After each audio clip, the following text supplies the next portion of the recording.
Bienvenue au cœur de l'histoire. Je suis Virginie Giraud. Nellie Bly s'est imposée au XIXe siècle aux États-Unis comme la mère du journalisme d'immersion, c'est-à-dire qu'elle infiltrait le milieu dans lequel elle enquêtait sous couverture, à une époque où les femmes journalistes étaient encore cantonnées aux rubriques mode et jardin.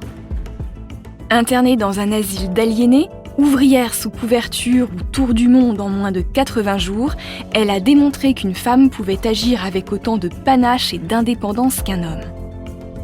C'est son histoire passionnante et pleine de rebondissements que je vais vous faire découvrir aujourd'hui dans un récit en 2 parties. Nellie Bly, la mère du journalisme d'immersion, épisode 1, Audace et camisole.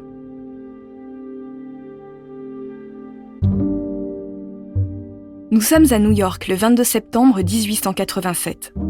Nellie Bly, jeune journaliste de 23 ans, se tient devant le magnat de la presse américaine, Joseph Pulitzer. Elle attend ce moment depuis des jours.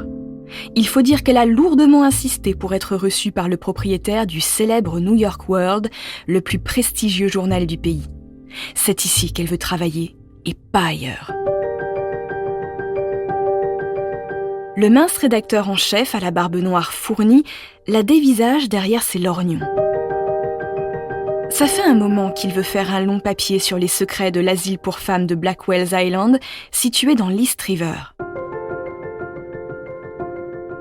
Il lui propose de l'embaucher si elle parvient à se faire interner.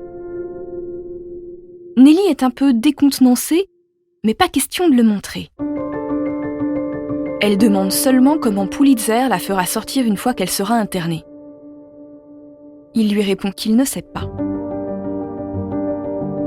Elizabeth Jane Cochrane, la future Nellie Bly, est née en Pennsylvanie dans la grande banlieue de Pittsburgh en 1864. Elle est la 13e fille de son père, qui a eu 10 enfants de sa première femme et 5 de la seconde. La petite fille n'aime pas qu'on l'appelle Lizzie. Ses frères et sœurs la surnomment Pink parce qu'elle porte souvent des robes roses. Cette grande famille vit dans une ferme prospère. Pink n'a que 6 ans lorsque son père meurt. Très vite, elle développe un caractère rebelle. Elle arrête de s'habiller en rose et refuse désormais qu'on l'appelle par son ancien surnom. Elle voit ses frères quitter la ferme et entreprendre des études pour gagner leur vie. Elle aussi, elle devra avoir un travail, car les Cochrane ne sont pas assez riches pour qu'elle puisse vivre en bourgeoise oisive. Mais en tant que fille, elle n'a pas vraiment le choix en termes de métier et de formation. Elle envisage donc une carrière de gouvernante ou d'institutrice à laquelle elle se prépare à l'Indiana Normal School. Mais aux États-Unis, les études coûtent cher. Elizabeth n'a pas les moyens de payer l'intégralité de son cursus. De toute façon, elle préfère écrire. Elle veut gagner sa vie avec ses mots. Alors que sa mère s'installe en ville, Elizabeth se met à lire le journal local, le Pittsburgh Dispatch. À 16 ans, elle tombe sur une tribune intitulée « What Girls Are Good For », ce pourquoi sont faites les filles. Il s'agit d'un brûlot antiféministe qui rappelle que la place des femmes est à la maison pour élever les enfants. Révulsée par ce condensé de pensées sexistes, Elizabeth attrape une plume, du papier et rédige une sorte de contre-article où elle glorifie les femmes tout en dénonçant la société qui les cantonne au rôle de mère au foyer. Pour parfaire son œuvre, elle signe « L'orpheline solitaire ». Et puis elle envoie son papier à George Madden, le rédacteur en chef du Pittsburgh Dispatch. Le journaliste est très surpris par la qualité de cette tribune. Il convoque donc l'auteur qui a évidemment laissé des coordonnées où la joindre et tombe des nues en voyant débarquer dans son bureau une toute jeune fille de 16 ans avec un visage ovale mangé par une frange, un nez un peu fort et un regard noisette perçant brillant d'intelligence. Comme Elizabeth lui explique qu'elle veut devenir journaliste, Madden lui propose un défi. Si elle est capable d'écrire un second article aussi bon que le premier, il l'embauche. Pas question de rater cette opportunité. Elizabeth décide d'écrire un article de fond sur les femmes divorcées et les différentes difficultés qu'elles rencontrent au quotidien. Elle propose même de réformer la loi les concernant. Belle plume, récits vivants, bonnes idées, Madden est conquis. Elizabeth Cochrane décroche son premier poste. Néanmoins, son nouveau rédacteur en chef lui conseille de prendre un nom de plume. Les historiens ne sont pas tous d'accord sur la création du nom de Nellie Bly. On ignore si c'est son idée ou celle de Madden, mais on sait que c'est un clin d'œil à une chanson populaire de Stephen Foster, surnommé le père de la musique américaine, qui évoque une certaine Nellie. Et voilà comment Nellie Bly est née au Pittsburgh Dispatch.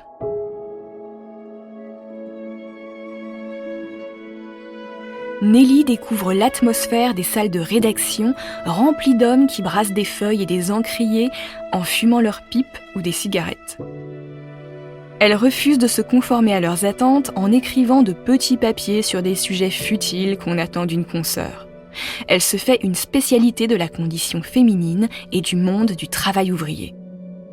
Elle choisit pour son premier reportage une entreprise de conserverie où elle dénonce l'exploitation des ouvrières pour un salaire de misère. Ce numéro du Pittsburgh Dispatch est un succès. Les ventes s'envolent et Nellie continue sur sa lancée en dénonçant les faits de société qui lui paraissent injustes. Les chefs d'entreprise de Pittsburgh voient d'un très mauvais œil cette gratte-papier qui étale sur la place publique leurs pratiques peu reluisantes. Ils font pression sur Madden pour qu'il remette cette fille à sa place, à la rubrique culture.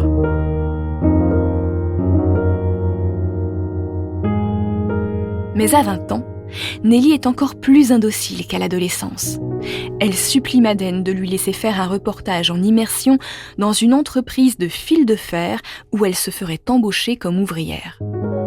Le papier qu'elle tire de son expérience est un nouveau succès d'édition. Encore une fois, les patrons de la ville se plaignent auprès de Madden et Nellie est renvoyée à la rubrique culture. Loin de se laisser intimider, elle décide de faire de cette punition quelque chose de grandiose. Elle part au Mexique comme correspondante. Pour l'occasion, elle est accompagnée de sa mère. À l'époque, une jeune fille convenable de 20 ans ne voyage pas seule. Elle écrit une série d'articles sur les mœurs et la politique mexicaine qu'elle envoie à son journal. Ses idées libérales sur la politique et ses opinions sur la façon dont le pays devrait être gouverné ne sont pas du goût du général Porfirio Díaz, le président du pays. En 1886, Nellie Bly est expulsée du pays. Elle tire de son séjour un premier livre intitulé « 6 mois au Mexique ». L'année suivante, la journaliste déménage à New York. Elle veut désormais intégrer le plus prestigieux journal d'Amérique, le New York World, dirigé par Joseph Pulitzer. Évidemment, à New York, personne n'attend Nellie Bly. Elle reçoit une fin de non-recevoir lorsqu'elle se présente à l'accueil du journal de ses rêves. Mais pour Nellie, non n'est pas une réponse. Elle fait le pied de grue devant l'immeuble jusqu'à ce qu'on lui accorde un rendez-vous. Intrigué par sa ténacité, Pulitzer décide de la recevoir. Le 22 septembre 1887, Nellie déroule son CV. Et ça donne une idée à Pulitzer. Il veut lui confier une mission. Une immersion dans l'asile pour femmes de Blackwell's Island, un établissement public à la réputation sulfureuse. La journaliste est immédiatement séduite par ce nouveau défi. Pour travailler sous couverture, elle crée une nouvelle déclinaison de son identité, Nellie Brown. Nellie Brown est un rôle méticuleusement créé par Nellie Bly.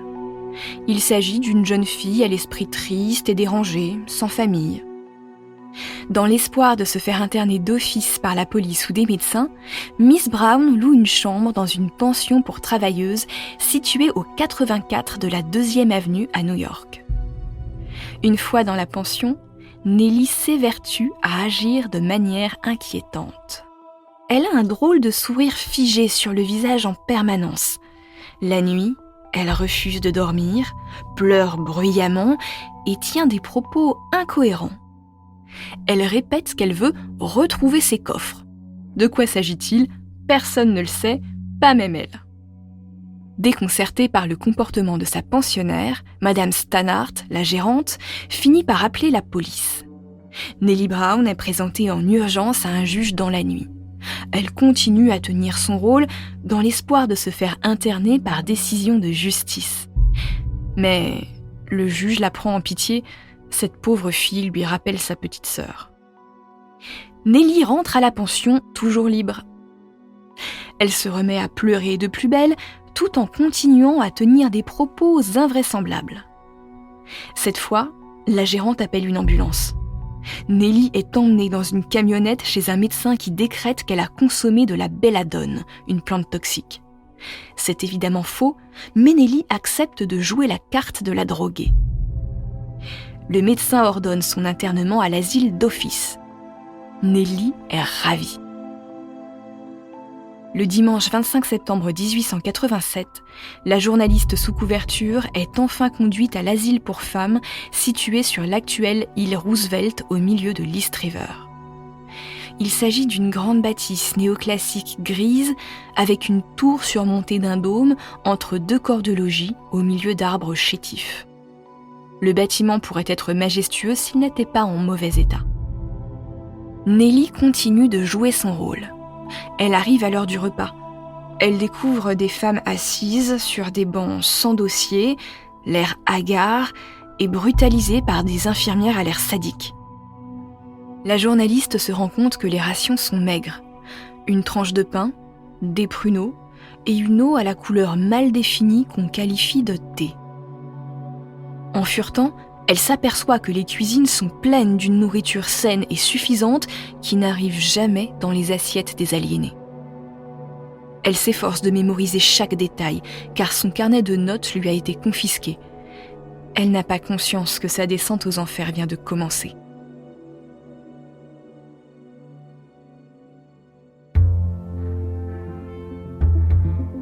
Pour connaître la suite de ce récit en 2 parties consacré à Nellie Bly, rendez-vous sur votre plateforme d'écoute préférée.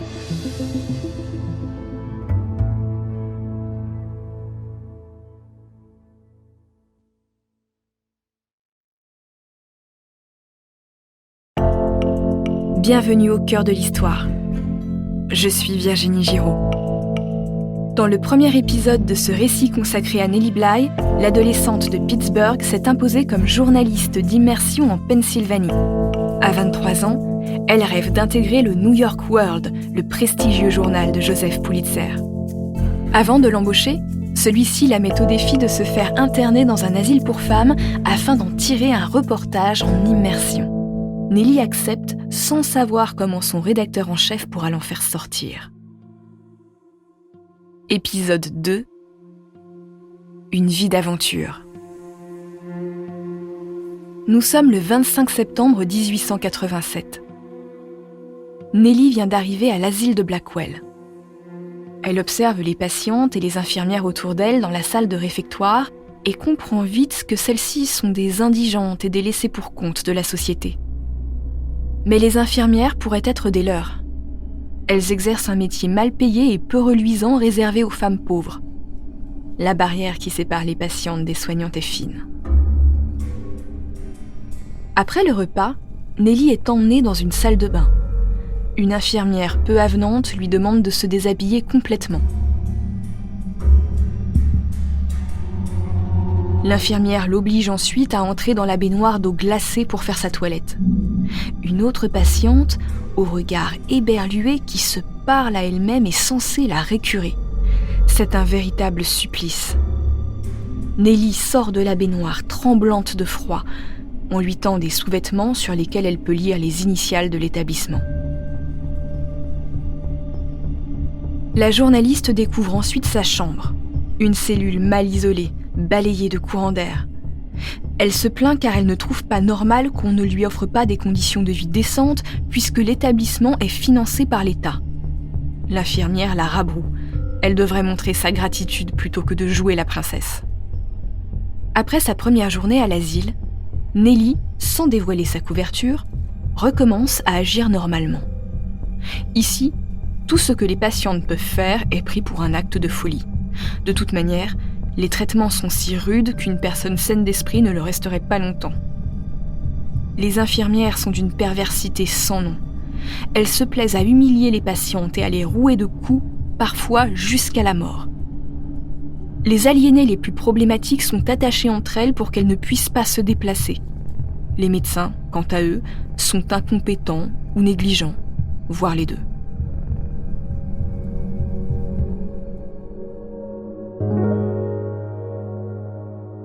« 10 jours après son arrivée, des médecins viennent la chercher pour l'exfiltrer de l'asile. Joseph Pulitzer a tenu sa promesse. Nellie quitte l'établissement soulagée. Elle écrit un long article qui bénéficie d'un succès retentissant. Elle pointe les mauvais traitements infligés aux patientes et la vétusté des infrastructures. En récompense de son talent et de son audace, elle est embauchée au New York World. L'affaire de l'immersion dans l'asile fait tant de bruit que la ville de New York diligente une enquête. Nellie est interrogée. Grâce à elle, la ville réforme l'asile de Blackwell. Son expérience paraît en librairie sous la forme d'un livre intitulé « 10 jours dans un asile ». Miss Bligh est maintenant l'une des signatures les plus appréciées du journal. Elle propose de nouveaux sujets d'immersion à Pulitzer qui la sait sans limite. Elle infiltre l'entourage du narcotrafiquant Edward Phelps, autour duquel gravitent de nombreux politiciens et des célébrités. Elle se fait embaucher dans une entreprise d'empaquetage et sort un papier intitulé « Nellie Bligh, esclave blanche ». Le travail répétitif à l'usine est finalement un nouvel avatar de l'esclavagisme. Elle rejoue le même scénario dans une entreprise de placement de domestiques. Les lecteurs raffolent de son style vif et piquant. En revanche, les patrons la redoutent. Après de nombreuses immersions couronnées de succès, Nellie cherche une nouvelle bonne idée. Un jour, elle débarque dans le bureau de Pulitzer et lui fait une folle suggestion. Un tour du monde en moins de 80 jours pour battre le record imaginaire de Phileas Fogg, le personnage créé par Jules Verne. Pulitzer éclate de rire. Une fille ne fait pas le tour du monde toute seule, c'est ridicule, voyons. À la rigueur, il pourrait envoyer un homme. Nellie, avec l'aplomb qu'on lui connaît, voit rouge. Si son rédacteur en chef envoie un homme à sa place, elle partira en même temps que lui pour le compte d'un autre journal. Pulitzer réfléchit et finit par convoquer Nellie. Elle partira dans le cadre d'un grand reportage où elle sera officiellement chronométrée et enverra ses articles par télégramme dans toutes les villes où elle s'arrêtera. Nellie est ravie. Elle se fait confectionner une robe dans un tissu à carreaux solides qu'elle pourra porter pendant 3 mois et sélectionne les affaires qu'elle emportera dans une seule valise. Des dessous, un chapeau, une robe de chambre, des tas de mouchoirs, des stylos, du papier et un gros pot de cold cream. Le 14 novembre 1889, le grand départ est donné depuis le New Jersey sous les hurrahs d'une foule composée de curieux et de lecteurs du New York World. Nellie Bligh embarque sur l'Augusta Victoria, un paquebot qui s'apprête à traverser l'Atlantique pour rejoindre Southampton en Angleterre. À cette occasion, la journaliste intrépide découvre qu'elle a le mal de mer. La traversée, qui à l'époque dure 1 semaine, est un véritable cauchemar. Des passagers lecteurs de son journal se moquent même d'elle. Ce moment est assez difficile pour Nellie, car outre son record, elle doit pouvoir montrer qu'une jeune fille peut voyager seule. Et dans le fond, c'est ça le véritable défi qu'elle doit relever. En Angleterre, elle est accueillie par un correspondant du New York World qui l'informe que Jules Verne demande à la rencontrer. Après un bref passage à Londres, Nellie reprend un bateau pour traverser la Manche, puis un train pour se rendre à Amiens. Jules Verne l'attend sur le quai de la gare en compagnie de sa femme. Il se montre très chaleureux avec cette jeune aventurière, lui fait visiter sa maison et lui montre le planisphère qu'il a utilisé pour écrire son roman. L'écrivain en profite pour donner une interview au New York World où il reconnaît que ce tour du monde est une bonne idée, même pour des Américains. Après quelques heures avec le maître de la littérature fantastique, Nellie saute dans un train pour Brindisi, tout au sud de l'Italie. Là, elle dicte son article au télégraphiste très étonné par ce que lui raconte cette demoiselle. Il n'a jamais entendu parler de New York. Nous sommes déjà le 25 novembre 1889. 9 jours sont passés. Nelly embarque dans un autre bateau pour traverser la Méditerranée et le canal de Suez.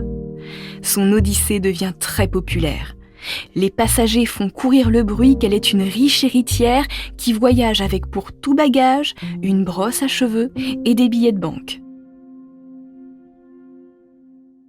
À New York, Pulitzer cherche une astuce pour relancer l'intérêt de ses lecteurs. Il organise un grand jeu.